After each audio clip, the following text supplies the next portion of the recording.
어느 기자에게 정전이 되는군요.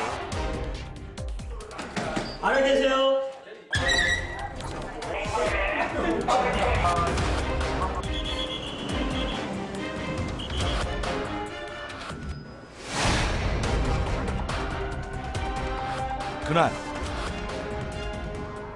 그날은 현실이었다.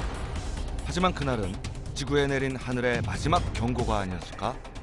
에너지 위기 시대, 더 이상 피할 수 없는 운명 앞에 더 이상 미룰 수 없는 숙명의 시간이 왔다. 미래를 위한 선택, 녹색 에너지, 바닷바람의 혁명이 시작된다.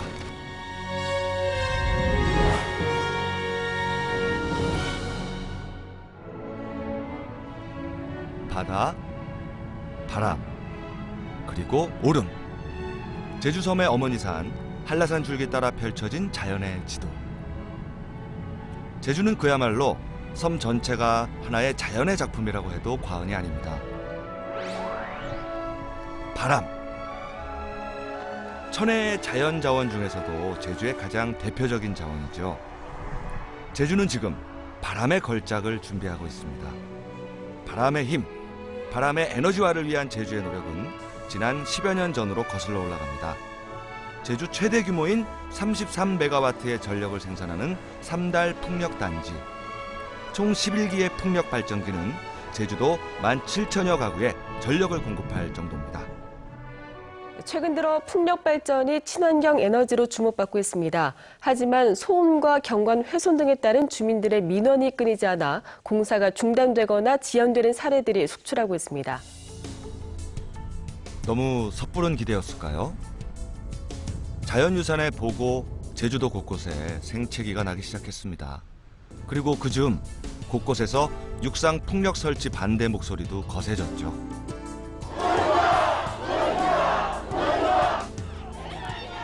일부 주민들의 반대였지만 문제는 쉽게 가라앉지 않았습니다. 주민들은 민원 제기는 물론이고 풍력단지 개발 승인 무효 소송까지 갈수록 갈등은 커져만 갔습니다. 새로운 에너지로 각광받아온 육상 풍력이 애물단지가 된 데는 그만한 이유가 있었습니다. 주로 육상 풍력이 제주도의 그 중산간 지역에 보시는 것처럼 오름 군락에 지어져서요. 그래서 이 오름 경관과 좀 부조화되는 경관적인 문제들을 하나 나왔고요. 대부분이 마을 목장이나 이런 걸로 활용되던 곳이라서 기존의 소나 말들을 방목하는데 소나 말들이 좀 그 풍력 발전기 돌아가는 소리에 겁도 먹고 이제 그런 문제점들이 있었죠. 이쯤 되면 육상 풍력이 무공의 신재생 에너지라는 말이 무색할 수밖에 없겠죠. 단순히 경제성만 고려하고 무작정 입지부터 선정했던 것이 화근이었습니다. 게다가 국내 부품이 아닌 외국산을 사용해서 작업의 속도는 더뎠고 시간은 2배 이상 필요했습니다. 이렇게 갈수록 육상 풍력 문제가 하나둘 드러나자 제주도는 새로운 풍력 발전지구를 만들기로 합니다. 이번에는 바람의 세기와 주변 경관, 전력계통의 연계성 등 철저한 준비를 했죠. 그런데 지난 2007년 돌연 육상풍력 사업 허가를 억제하는 특단의 결정을 감행했습니다. 육상풍력을 하다 보니까 사업자들이 이 경제성만을 고려해서 바람이 좋은 곳을 찾아가다 보니까 인근 마을이 또 위치해 있었고 아까 말씀드렸던 오름이라든가 관광도로 이런 그 조망점이 좋은 곳을 가까이에서 하다 보니까 그 지역사회 주민들이라든가 언론이라든가 의회 모든 분들이 이것은 안 되겠다. 저희 도에서는 그 풍력 자원을 공공 자원화하자. 그래서 그 풍력 발전 지구를 종전은 사업자가 지정을 했었는데 우리 행정에서 환경, 경관, 또 지역 수용성, 개통, 어떤 이런 부분이라든가 전력 개통이라든가 이런 걸 종합적으로 고려해서 우리가 지구를 미리서 정해놓고 사업자가 그 장소에서 할 수 있도록 하기 위해서 풍력발전지구 지정할 때까지 허가를 제한해 왔습니다. 녹색에너지라고 믿었던 육상풍력의 위기. 이 위기는 제주도의 미래 계획까지 흔들기 시작했습니다. 그러나 이대로 주저앉을 수만은 없는 일. 제주도가 선택한 것은 바로 바다였습니다. 해상풍력은 육상풍력에 비해 용지 확보가 쉽고 육상에서처럼 터빈의 크기와 높이에 제한을 받지 않는 게 특징입니다. 또 소음이나 자연 훼손에 대한 주변의 문제 제기를 일시에 피할 수 있는 장점도 있죠. 여기에 육상보다 풍속은 무려 20%, 출력은 40%나 큽니다.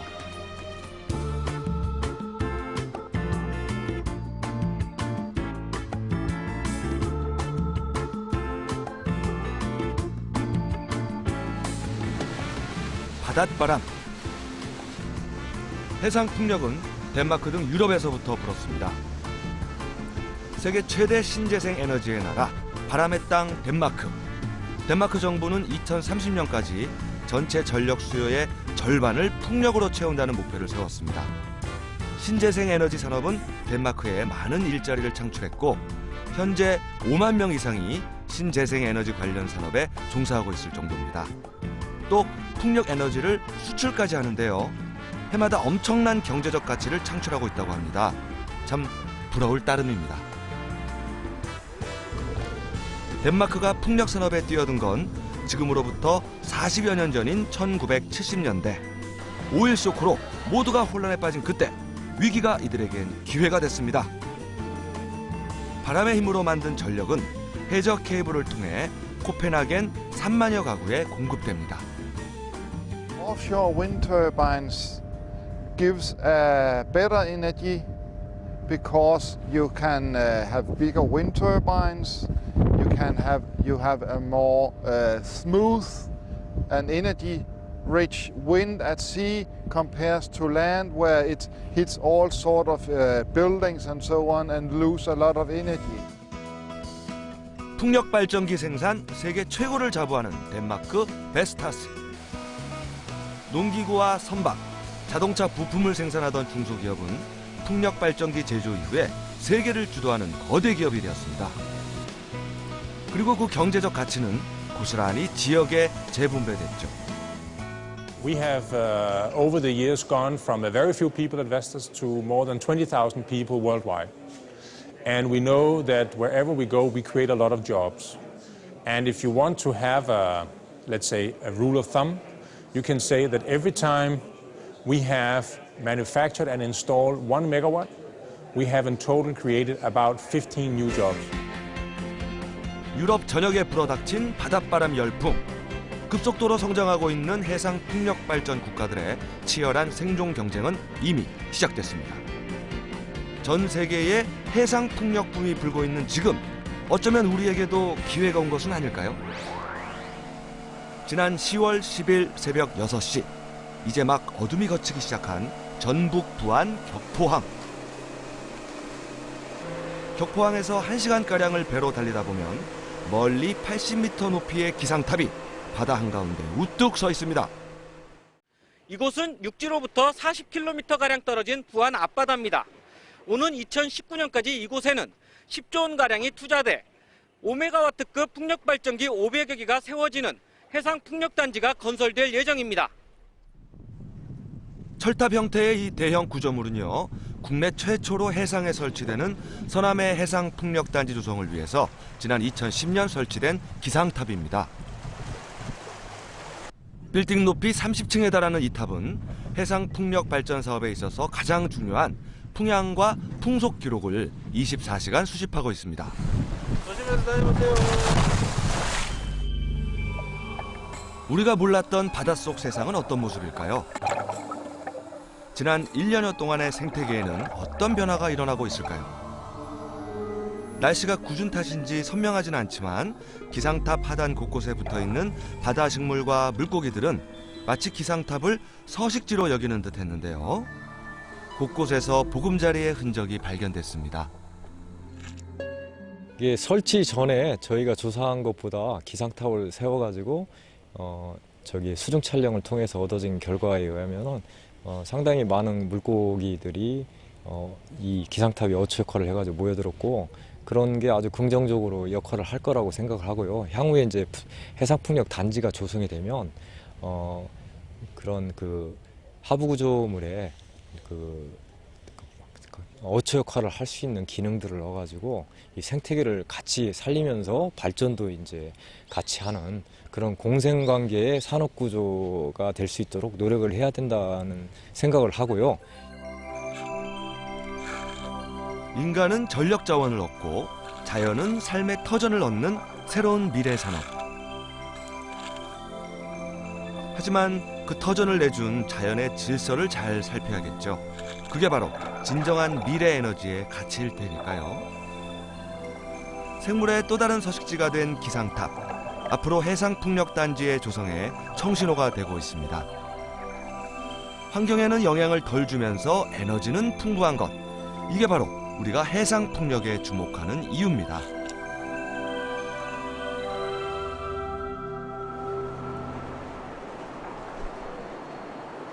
전북 부안 앞바다에서는 바닷바람을 이용한 도전이 시작됩니다. 지난 2010년 11월 정부는 전북 부안 앞바다부터 전남 영광 안마도까지 2.5기가와트급 최대 해상풍력 발전단지 조성 계획을 내놨습니다. 앞으로 우리나라의 에너지 사업을 해상풍력으로 주도하고 나아가서는 세계 3대 해상풍력 국가로 도약하겠다는 야심찬 계획입니다.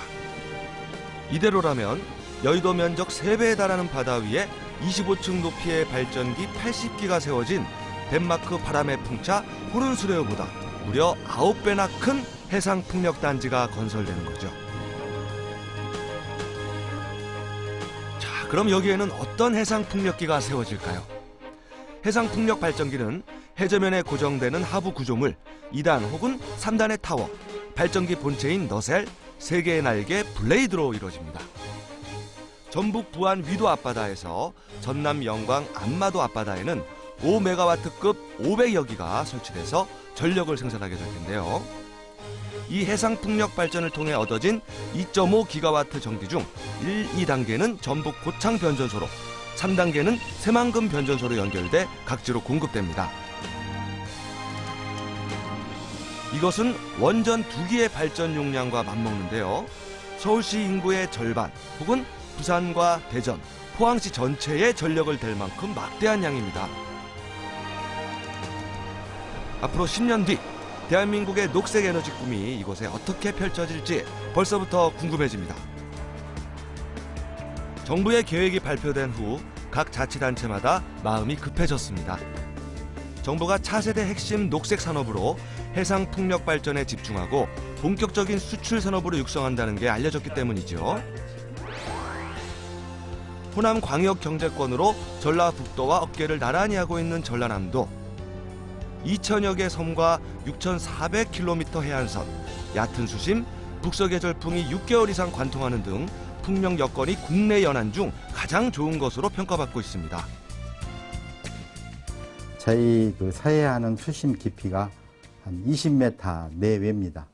그래서 설치비에 구조물 값이 24.5% 정도 들어가는데, 우리 전남에다가 설치를 하면 구조물 값이 굉장히 저렴하게 맥힙니다. 전남은 수심이 20m 내외고 또 풍속이 약 한 7.6m 정도 초속 나옵니다. 보통 초속 6m 이상이면은 해상 풍력이 가능하다고 하기 때문에. 또 다른 전진기지, 전국 최고 수준의 풍력 부품 산업 구조를 갖추고 있는 경상남도입니다. 이곳엔 조선과 자동차, 기계 등 국내 풍력 터빈 업체의 약 80%가 포진해 있습니다. 이런 점은 경상남도의 새로운 성장 동력이 됐고, 현재 국내 풍력 시스템 매출의 절반 이상이 경남을 중심으로 발생하고 있습니다. 풍력 산업의 트렌드가 육상에서 해상 풍력으로 옮겨가는 것도 경남에는 이점이 되고 있죠. 지리적인 여건상 그 대형 구조물이 접합 및 수송이 가능한 이점 등이 있어서 경상남도는 풍력 산업을 제2의 조선 산업으로 육성하기 위해서 그 풍력 부품 산업으로 육성하고 있습니다. 그리고 여기 해상 풍력 최적지로 새롭게 주목받는 곳이 있습니다. 새만금과 함께 국내 굴지의 대기업, 국내 중소부품 제조업 등이 한자리에 모여 있어서 풍력 발전기 완제품을 생산할 수 있는 군산. 최근 군산항은 정부의 해상풍력 배후항만 선정이라는 영예도 안았습니다. 무엇보다도 서남의 해상풍력단지와 가장 가까이 있어서 관련 기업들을 모을 수 있는 곳이기도 하죠. 서남의 해상풍력발전단지가 완공되는 2020년 그날, 장밋빛 미래를 위해서 우리가 준비해야 할 것들은 무엇일까요?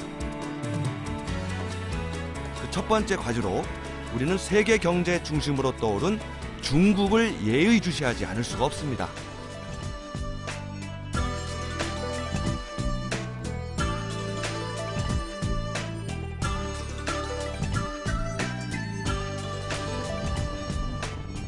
아시아 최초 해상풍력 건설국, 중국의 또 다른 수식어입니다. 하지만 이제껏 우리나라에는 중국의 상황이 제대로 알려진 게 없었죠. 우리는 방송사상 최초로 중국의 해상풍력 상황을 조명하기로 했습니다. 중국 경제의 고속성장을 대변하는 상하이, 중국의 변모를 한눈에 볼 수 있는 금융과 산업의 허브입니다. 40층이 넘는 고층 빌딩이 200여 개에 달한다고 하니까 도시의 규모 또한 어마어마하죠. 밤이 되면 상하이 시내는 별천지로 변신합니다. 중국 정부는 경제 성장의 위용을 과시하기 위해 야간에도 모든 건물의 조명을 밝힙니다. 여기에 소요되는 전기요금은 물론 정부 부담이죠. 그런데 한 가지 아이러니가 숨어 있습니다. 여름 성수기 때마다 전력 부족을 겪고 있고 해마다 3천만 킬로와트에서 많게는 4천만 킬로와트에 달할 정도로 전력 수요량이 부족하다고 알려져 있습니다. 에너지 전쟁, 중국 역시 피해갈 수 없었던 거죠.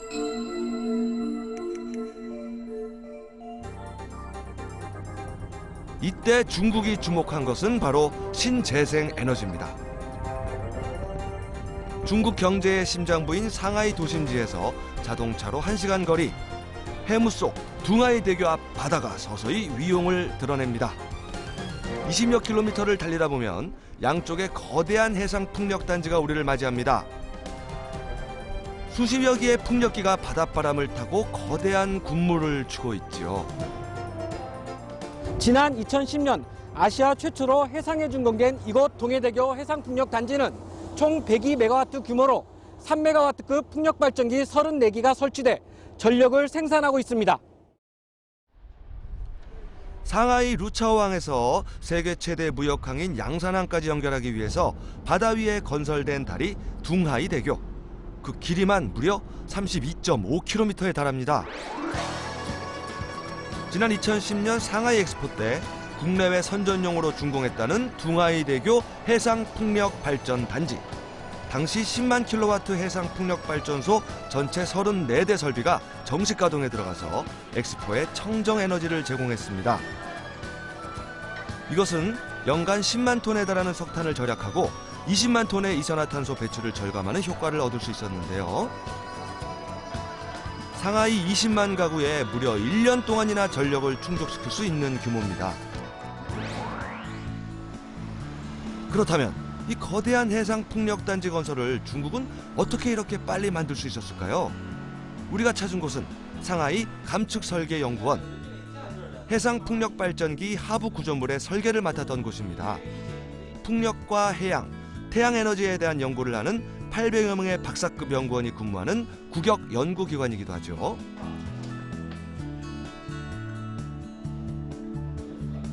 아시아 최초의 도전. 그들은 그 쉽지 않은 도전을 위해서 중국에 맞는 설계 기준을 따로 만들었습니다. 那么在海上风电场研究方面，也是在我们国内是第一个开展海上风电研究的研究机构之一。那么目前已经是建设设计规划完成了中国第一个海上风电场，东海大桥海上风电场的关键工程的施工，东海大桥海上风电场的那个规划设计的工作。那么这个项目呢，目前已经是那个在2010年建成投产。那么当前我们又完成了这个大容量海上风电场的试验风电场的研究工作。那么这里头呢，包括了3.6兆瓦的海上风机，以及我们5兆瓦海上风机的这个试验风场的研究工作。 중국의 풍력에너지 개발은 중국 정부의 정책과 제도가 중요한 역할을 하고 있습니다. 그중 가장 중요한 제도는 중국인민 신재생에너지법입니다. 이 법에 의해 FIT, 그러니까 고정가격 전력 구매 제도를 운영하고 전력회사와 20년에서 25년까지 구매 계약을 보장하고 있습니다. 뿐만 아니라 풍력 발전에 꼭 필요한 시스템과 연관 부품에 대한 관세와 수입 부가세를 감면해주는 등 각종 정책을 아예 법으로 규정하고 있습니다. 이런 지원 아래 지난 2006년 이후 중국의 풍력 발전 설비 용량은 2자릿수 이상의 고성장세를 보이고 있습니다. 그리고 지난 2010년에는 마침내 미국을 추월하고 세계 최대 풍력 발전 시장으로 거듭났습니다. 골드윈드와 시노벨, 밍량, 유나이티드 파워까지 무려 4개 풍력 기업이 세계 글로벌 톱10에 들어갈 정도로 중국은 급성장했습니다. 바닷바람의 기적은 상하이뿐만이 아니었습니다. 장수성에는 중국 최대 해상 풍력 단지가 건설 중입니다. 상하이에서 500km가량을 달려 도착한 장수성, 난통시 여동현 일대. 이곳은 해상 풍력 단지와 육상 풍력의 구분이 어려울 정도로 끝없이 풍력 발전기가 펼쳐져 있습니다. 약 100km에 걸친 육상 풍력 발전기는 중국의 광대한 야망을 보는 듯했습니다. 한참 후 반나절이 걸려 찾은 해상 풍력 단지 예정지. 우리가 도착했을 때쯤은 썰물 때인 낮 12시. 갯벌일 때에는 100여 개에 가까운 해상 풍력 발전기 설치가 한창이었습니다. 이곳 연안 일대는 바닷물이 밀려왔다 빠져나가는 조간대의 길이가 무려 50km나 돼서 해상 풍력 발전 단지 조성의 최적지로 손꼽힌다고 합니다. 因为江苏省这个陆上的风场的资源呢，相对比较少，所以说因为它有刚才讲的有很长的这种海岸线，然后呢，它是有还有一些辐射沙洲。如果说它每年呢，它这个滩涂的面积呢都向东在延伸，所以说它有比较好的这个潮间带的风场资源和海上风场的资源，所以说江苏呢就是也在鼓励了大力的进行海上风电和潮间带风场的这种开发。 중국 최대 규모의 해상 풍력 발전소 완성. 그 꿈은 이제 더 이상 상상이 아닌 현실이 됐습니다. 지금처럼이라면 2015년 말 해상 풍력 발전 설비의 운영 규모가 2기가와트에 달할 전망인데요. 조간대의 길이가 긴 지역, 태풍의 피해가 적은 유리한 자연 조건, 그리고 중국 정부의 적극적인 지원은 세계 시장을 주도하는 해상 풍력 대기업의 발걸음까지 붙잡았습니다. 유럽 기업으로서 후발주자인 독일의 대기업 지멘스는 지난해 12월 중국의 상해전기와 전략적 제휴를 맺고 주력 산업으로 떠오른 해상 풍력 분야 수주를 발판으로 중국 시장 공략 강화를 서두르고 있습니다. 지멘스는 중국 최대 해상 풍력 프로젝트를 위해서 2.3메가와트의 풍력 터빈 21기를 수주한 상태입니다. 지멘스는 풍력 발전용 터빈의 국제적인 노하우와 경험을 제공하고요. 반면 중국은 중국 시장의 고객 접근과 사업 전개 노하우를 제공하는 윈윈 전략을 세우고 있습니다. Up to today, we have installed around 11,000 wind turbines, which equals an installed capacity of roughly 17 gigawatt. Just recently, we regionalized our business to be closer to our customers. So today we have our headquarters for Asia Pacific in Shanghai, where we have factories, R&D, and a center of competence to serve countries like China, Japan, or Korea. Here in Asia, we installed this year our first offshore wind park, 50 megawatt in the Jiangsu province. And of course, we are looking forward to serve other Asian markets with our offshore wind power solutions. 중국의 성장세 속에 해상풍력 건설 후발주자인 우리나라 상황은 어떨까요? 우리나라에서 가장 먼저 해상풍력 시대 서막을 연 제주도. 해안에서 1.3km 떨어진 해상에서는 2메가와트급 풍력 발전기 한 기가 힘차게 돌고 있습니다. 해수면에서 높이만 70m, 바람을 받아 돌아가는 블레이드는 34m 규모로 3개가 장착돼 있습니다. 한국에너지기술연구원은 국내 최초 2메가와트급 해상풍력 발전기를 개발해 시범 가동 중입니다. 이것은 연간 700여 가구에서 사용하는 전력을 생산할 수 있는데요. 돈으로 환산하면 무려 연간 10억 원 정도나 됩니다. 수면 위에서 바라본 발전기. 정말 거대하죠? 무엇보다도 설계부터 시공과 운영까지 우리나라 기술로 이루어졌다는 점이 주목됩니다. 국내 풍력 발전 기술은 풍력에도 여러 가지 분야가 있습니다만 생산에 있어서는 뒤지지 않습니다. 해외에요.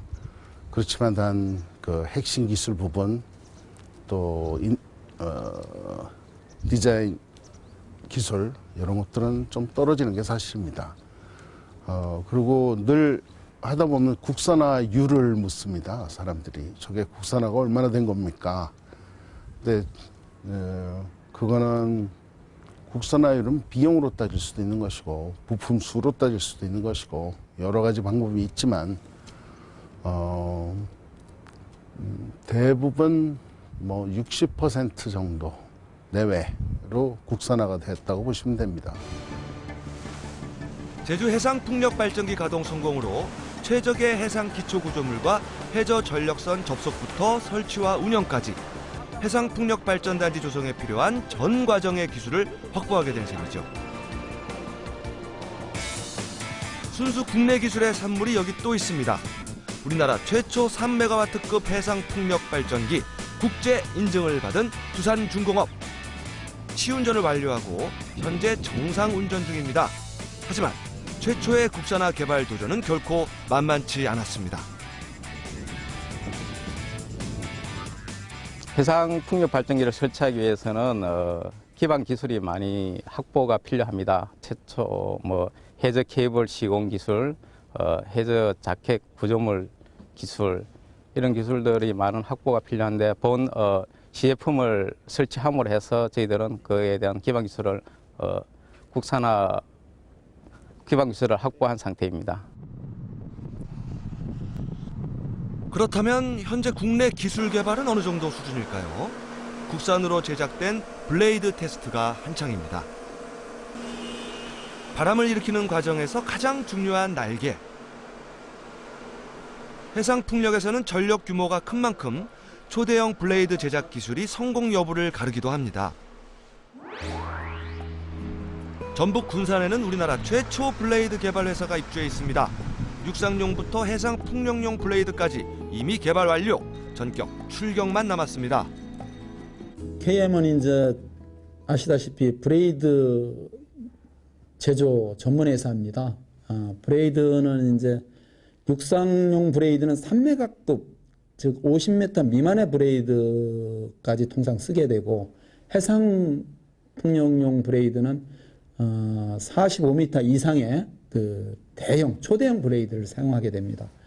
저희들은 지금 육상용 3메가와 해상용 3메가까지 개발 완료해서 상용 보급을 착수를 했고 현재 초대형급 5.5메가 68m, 7메가 84m 이 브레이드를 개발을 지금 착수를 하고 있습니다.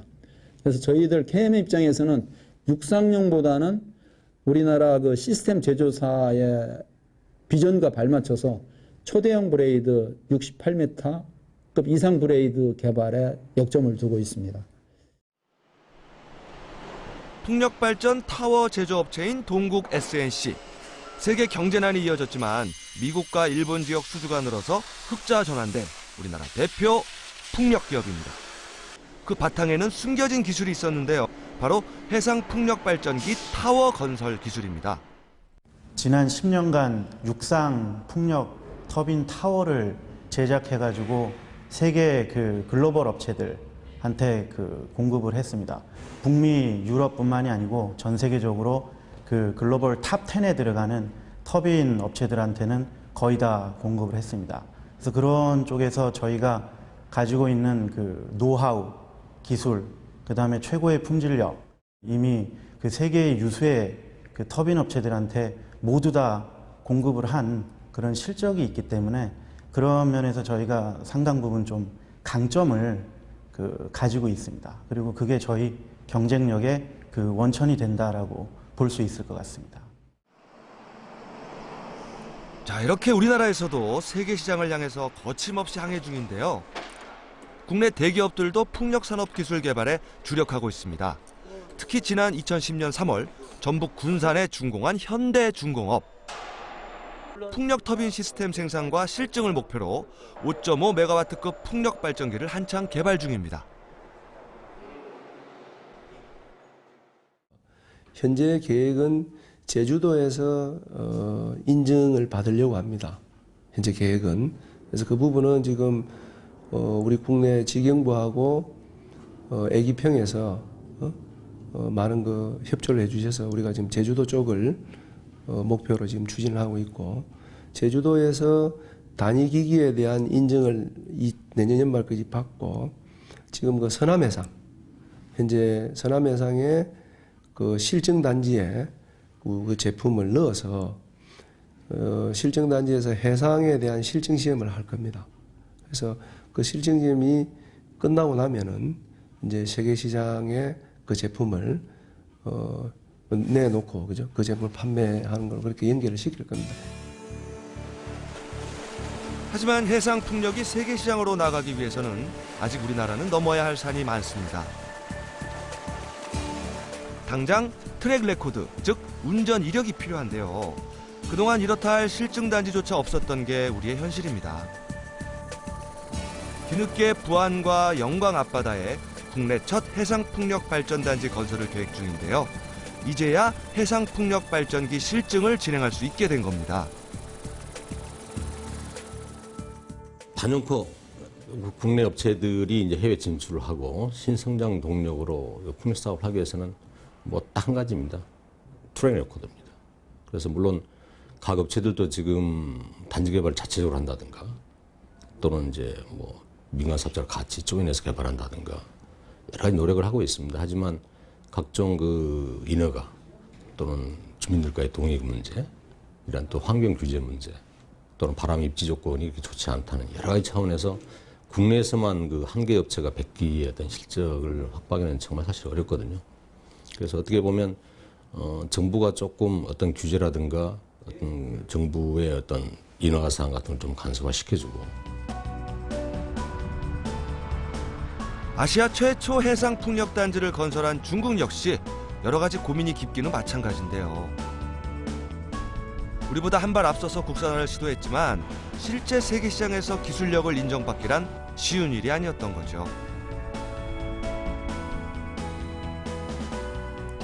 중국의 풍력 설치 용량이 늘어나면서 장애 요소가 하나둘 생겨났는데요. 첫 번째는 먼 바다에서부터 에너지를 어떻게 끌어오느냐. 그리고 두 번째는 풍력 표준 시험과 시스템 인증 제도를 갖춰야 한다는 것입니다. 현재 해상 풍력 시장은 높은 기술력을 보유한 유럽의 주요 업체가 독점하고 있고요. 진입 장벽이 높아서 과점 현상은 앞으로 2015년까지 계속될 전망인데요. 이런 문제들 때문일까요? 중국 내부에서도 쓴소리가 나오고 있습니다.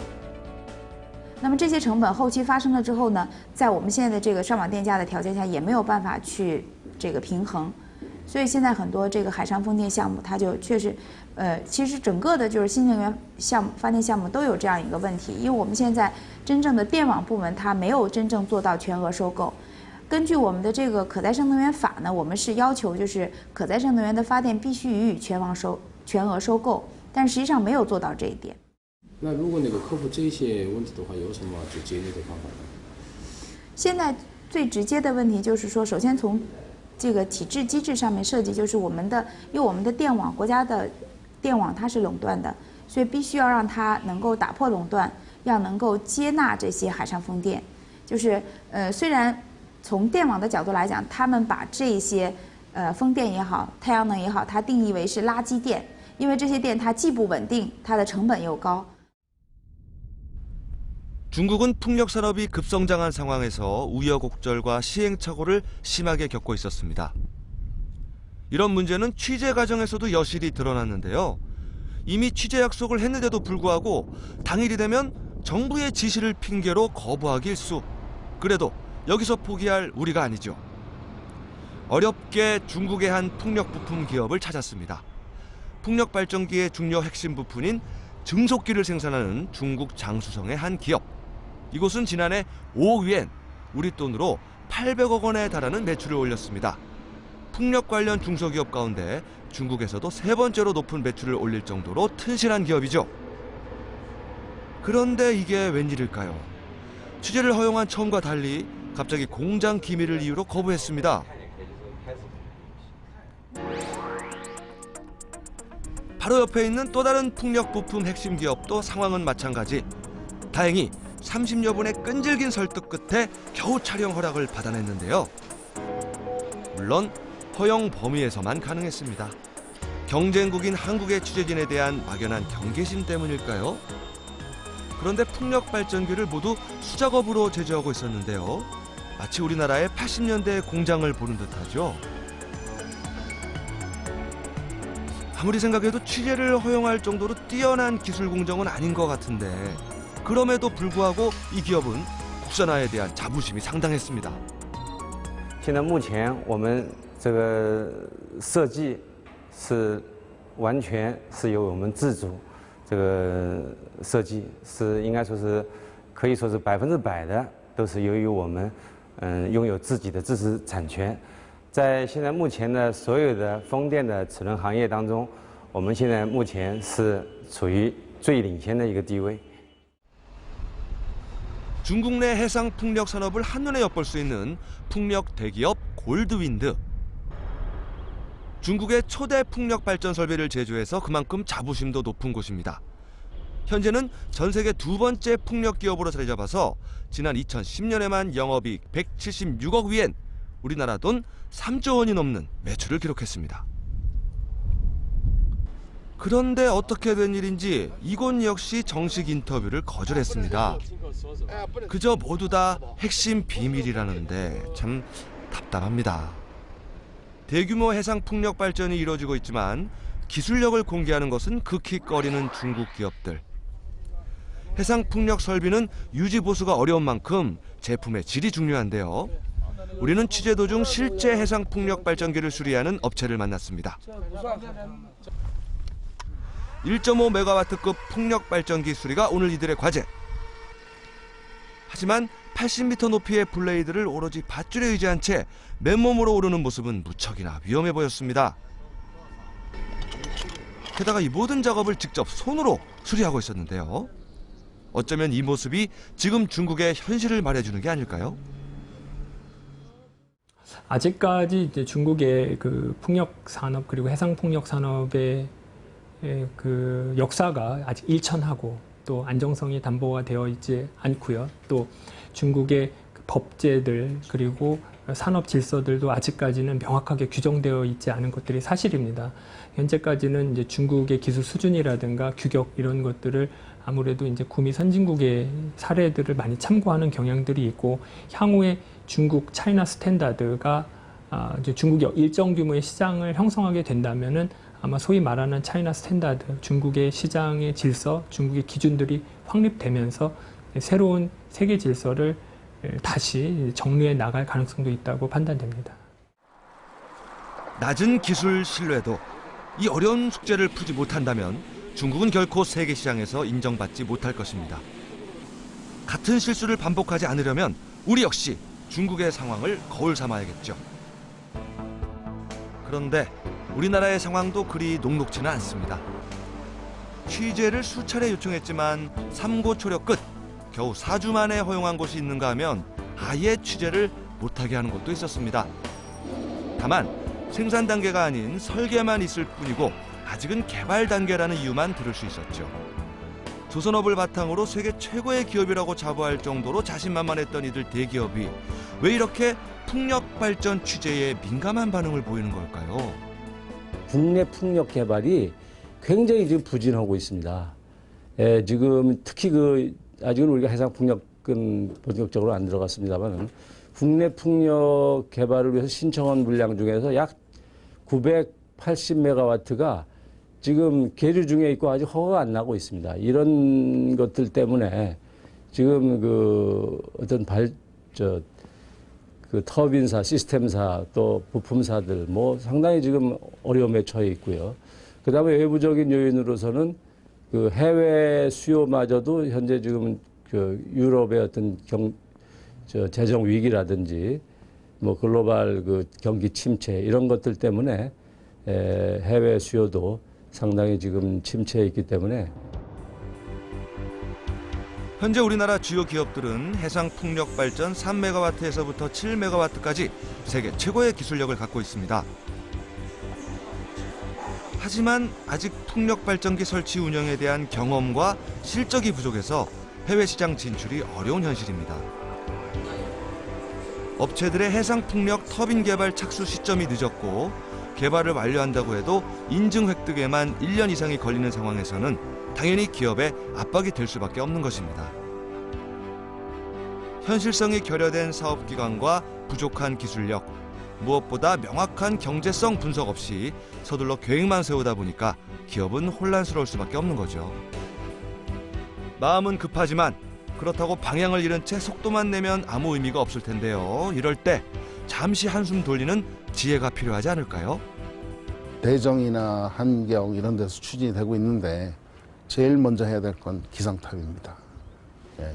기상탑 하라고 한다고 섬에다가 이렇게 기상탑 세워서 측정하는 경우도 있는데 그건 안 됩니다.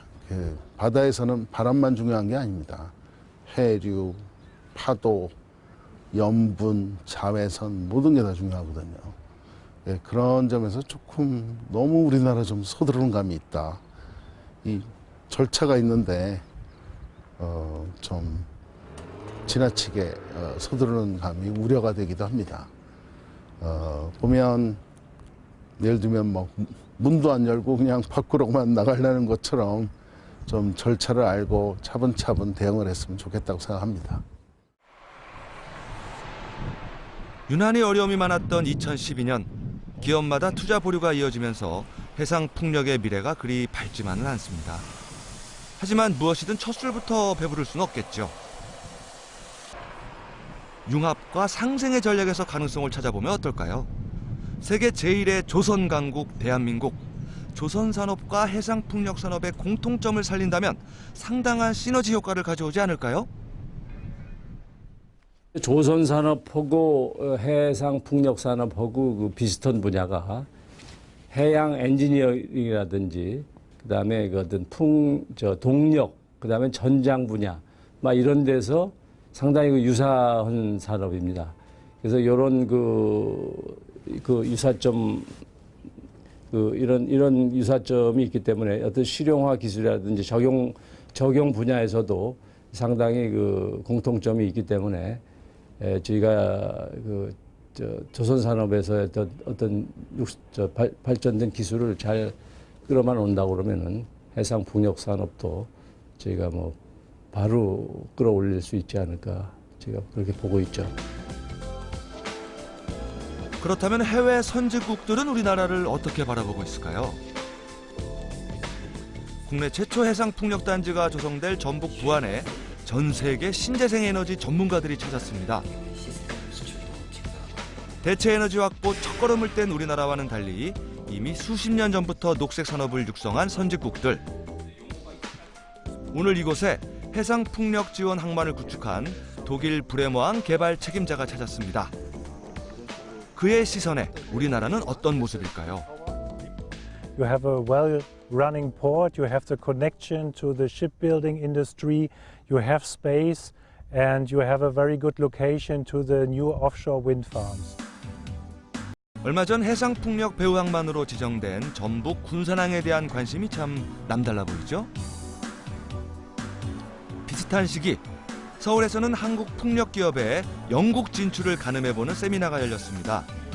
세계 풍력 기업들을 컨설턴트하는 이 기업은 우리나라의 가능성을 과연 어떻게 보고 있을까요? 해상풍력 터빈들을 설치할 수 있는 배를 설계할 수 있는 능력이라든지 그런저런 측면에서 보면은 현재 이제 글로벌 탑들이 가지고 있지 못한 부분들을 저희 나라가 가지고 있습니다.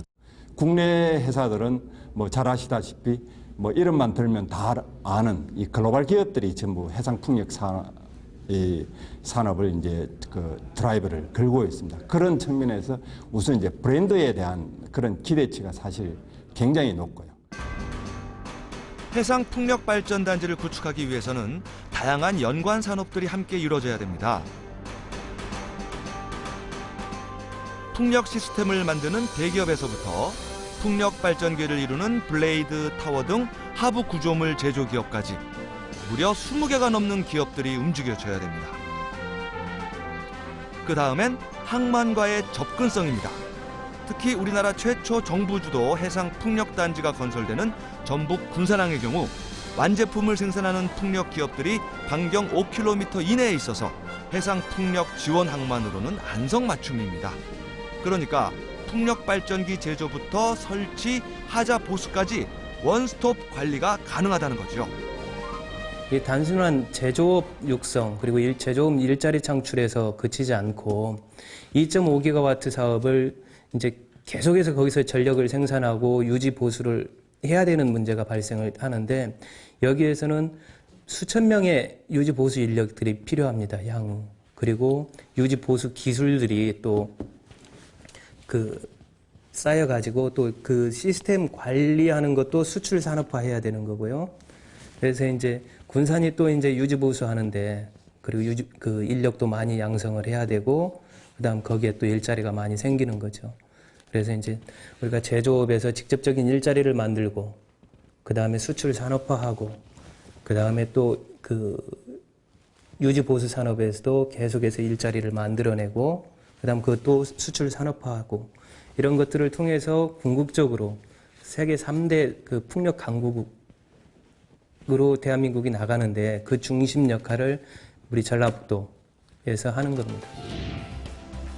요즘 전라북도에서는 해상풍력 인재 양성 교육이 한창입니다. 기업이 필요로 하는 교과 과정을 개발하고 한데 묶는 교육을 진행하고 있죠.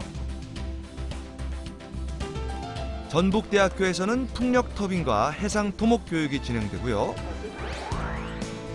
새만금 산학융합본부에서는 학생들뿐만 아니라 직장인들에게 풍력 관련 기업과 연계한 재교육을 펼칠 예정입니다.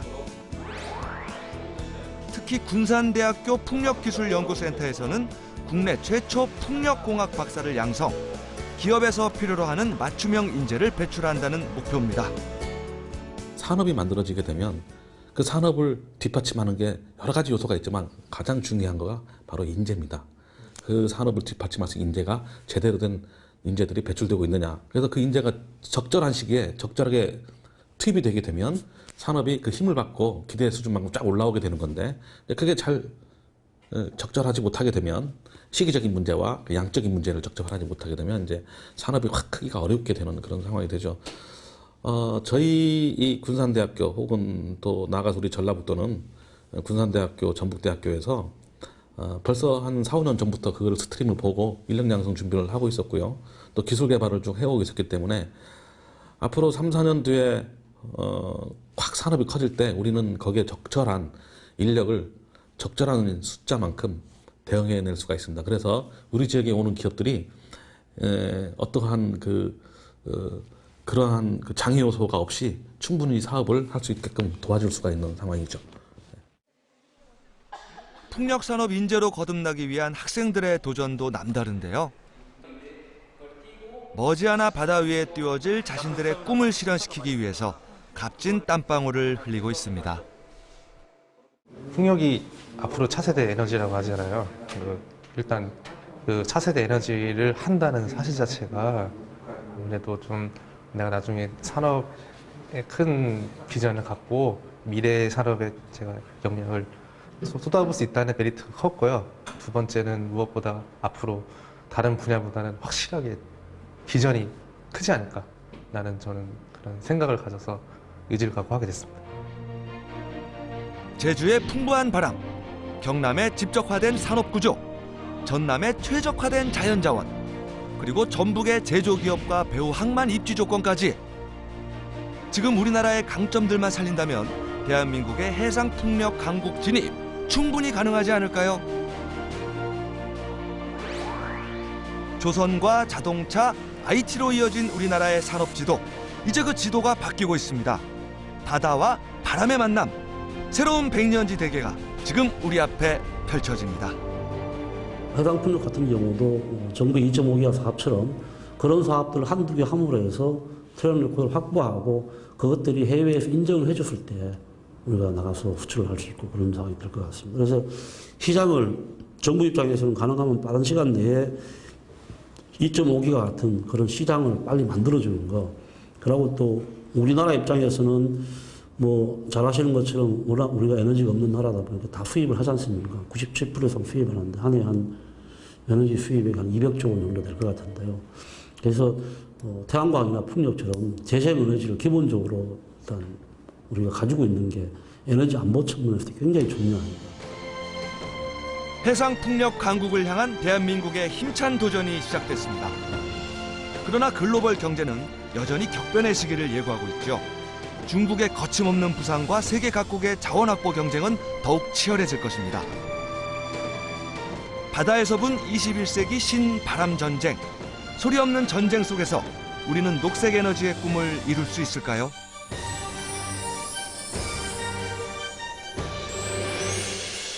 이제 나비의 여정은 시작됐습니다. 우리나라를 넘어서 세계를 향한 도전. 바다에서 시작된 녹색 에너지 혁명. 그 중심에 대한민국이 있습니다.